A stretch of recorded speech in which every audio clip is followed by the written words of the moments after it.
Anywhere you go around the world, where you have the water, the sea, the ocean, people are not doing it like the same way. But they have a relationship with the water.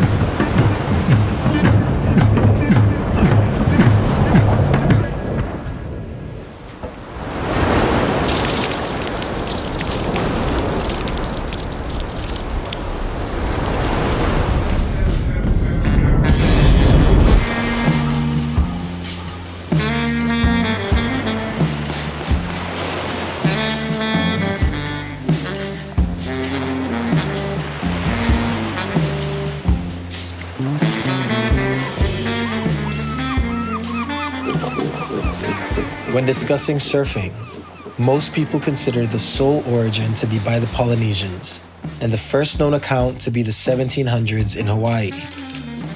More recently, anthropologists and historians have now challenged this theory, opting for the knowledge that the wave riding culture was also developed independently around the world, including the west coast of Africa, hundreds of years prior. In Senegal, you can see the clues everywhere. It's in the presence of boat building, of traditional surf canoes and sustainable fishing. It's in mythical references to the deities of the sea. It's in coastal communities' connection to the water. Wa Guejj Gui. In the local language, that means ocean people.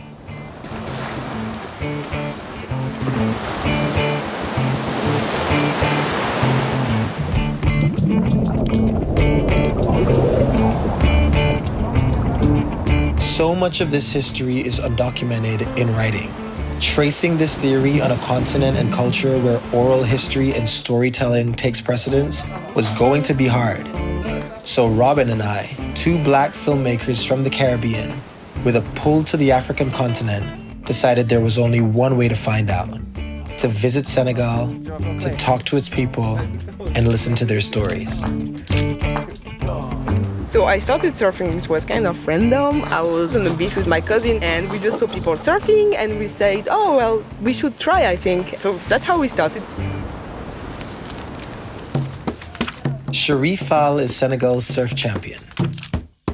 He's quick and agile on the waves.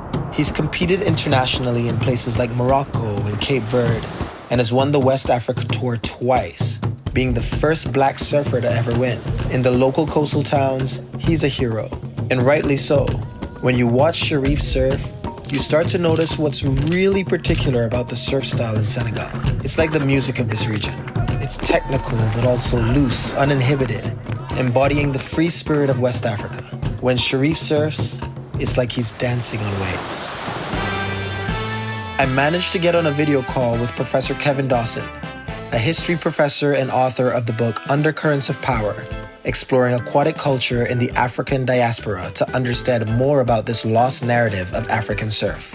I stumbled upon all these accounts of Africans surfing while I was working on the book, which I thought was just going to document like Africans canoeing, swimming, underwater diving, fishing, those sorts of things. And just happened to find early accounts describing parents teaching their children to surf, but because they were written by Europeans, and the Europeans didn't really kind of know what was going on. And I knew that those accounts, these accounts are from the 1600s.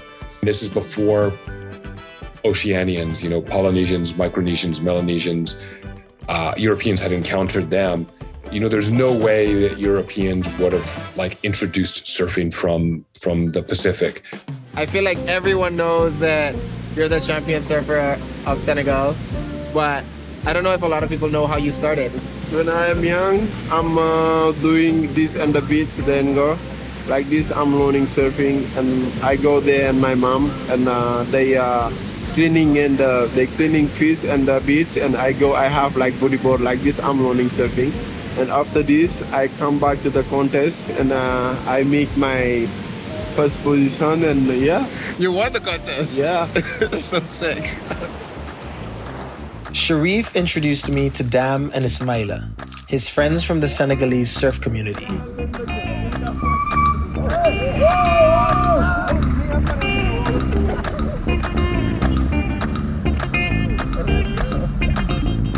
Together, they showed me some of their favorite surf spots on the coast, and they know these waves well.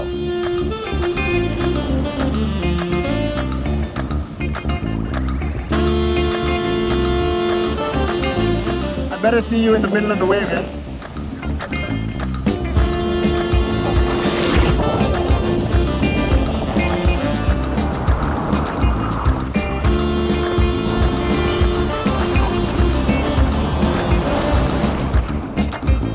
Sharif and most of his friends are from a tribe known as Masters of the Sea, the Lebu tribe.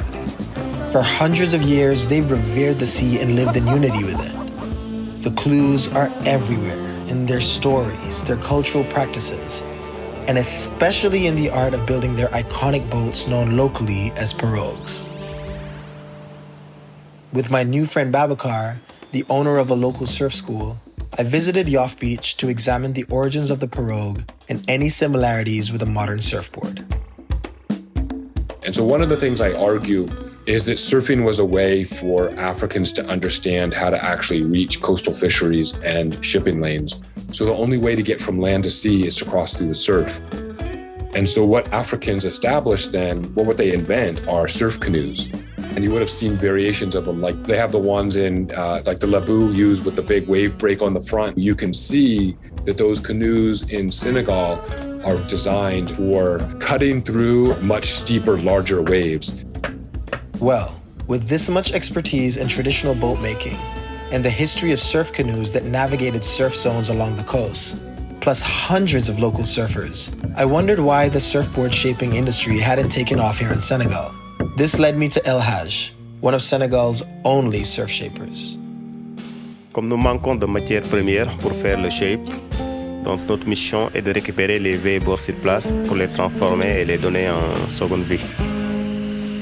Nous réparons les planches de surf au niveau de Dakar et ça fait 20 ans qu'on est dans ce milieu.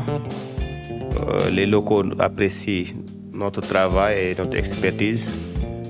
Voilà, mais comme nous prenons de l'âge aussi et nous dirons dans le métier, donc on a envie de déléguer les autres savoir-faire à la nouvelle génération. In West Africa, storytelling is the main medium by which history is passed down through generations. With this in mind, Babakar invited me to share the traditional Senegalese lunch, chaboudouin, with his father and to learn about the Lebu tribe and their role as masters of the sea. Oh, he had seen it nowhere. He just find out the board and start taking a wave. And the way he was doing it he just took a wave and go straight to the wave. Since he's been a child, you know, they were doing it like with piece of wood. They would just use that and take a wave, paddle on it, and try to just slide on the wave, you know. What? That's amazing. I had a lot of questions about the origins of surfing. But what I could be sure of is the more that I listened to stories of the community here, I knew that wave riding in Senegal had to exist way before the erroneous claims made in the 1966 cult movie that put surfing on the map in North America and Europe. I'm working on an article right now where I'm actually challenging a lot of the claims that were made in Endless Summer, because I think it is important to recognize, as we're telling this story of African surfing, that we're not, doing things to traditional Hawaiians, because they are, I think, rightfully so possessive of their narrative of surfing. And so they create this trope then that white men were able to rescue and resuscitate surfing. Hawaiians and other Oceanian people had been putting fins on surfboards for hundreds of years by that time. And so that's what happened, in Endless Summer when those three Californians arrive in Senegal first, are making these claims that they're introducing surfing. So when we're thinking about this traditional offering that is made, what is the significance of pouring the milk into the sea? Anywhere you go around the world, in the Caribbean or everywhere around the world where you have the water, the sea, the ocean, people are not doing it the same way, but they have a relationship with the water. They either can throw some coins, or some other people, they just do some kind of ceremonial and stuff like that. But here we do it because that was a legacy that we have from our grandparents. I think all of it is so important and so beautiful. I love this like essence of like African spirituality and the merge, you know, of like culture and religion, and I think that is pretty beautiful. Still, there was an untold story here, one that I wanted the world to consider. It was more than just being the first and highlighting this narrative. It was more than the romanticizing of surf culture. It was more than catching waves and exploring untouched coastlines. The story here is deeper, but one shrouded in mystery. If you were invited to experience it, only there could you witness the affinity of the Lebu tribe with the ocean. One day, as Sharif stood on a rocky shore with the powerful waves crashing below, I saw him start to pour. Over his head, on his body, on the shore, and into the sea. A stream of white, a mysterious offering of thanksgiving, a liquid prayer for protection, a pure, undiluted homage to their traditions as Wa Guejj Gui, the ocean people.